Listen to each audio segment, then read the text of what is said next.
ജമ്മു കാശ്മീരിൽ ഭീകരാക്രമണത്തിൽ കൊല്ലപ്പെട്ട നിരപരാധികൾക്ക് ആദരാഞ്ജലി അർപ്പിച്ചുകൊണ്ട് വ്യാപാരികൾ മൗനജാഥ നടത്തി. കേരള വ്യാപാരി വ്യവസായി ഏകോപന സമിതി തൂക്കുപാലം യൂണിറ്റിന്റെ നേതൃത്വത്തിലാണ് ആദരാഞ്ജലികൾ അർപ്പിച്ചത്.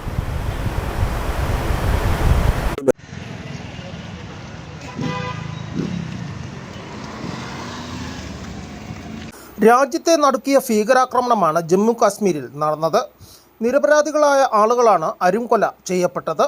ഇതിൽ രാജ്യത്താകെ പ്രതിഷേധവും ദുഃഖവും അണപൊട്ടുകയാണ്. ഈ സാഹചര്യത്തിലാണ് വ്യാപാരി വ്യവസായി ഏകോപന സമിതി തൂക്കുപാലം യൂണിറ്റിന്റെ നേതൃത്വത്തിൽ ആദരാഞ്ജലികൾ അർപ്പിച്ച് മൗനജാഥ സംഘടിപ്പിച്ചത്. കറുത്ത ബാഡ്ജുകൾ അണിഞ്ഞാണ് പ്രവർത്തകർ ജാഥയിൽ പങ്കെടുത്തത്. ബസ് സ്റ്റാൻഡ് ജംഗ്ഷനിൽ നിന്നും ആരംഭിച്ച ജാഥ പാലം ജംഗ്ഷനിൽ സമാപിച്ചു.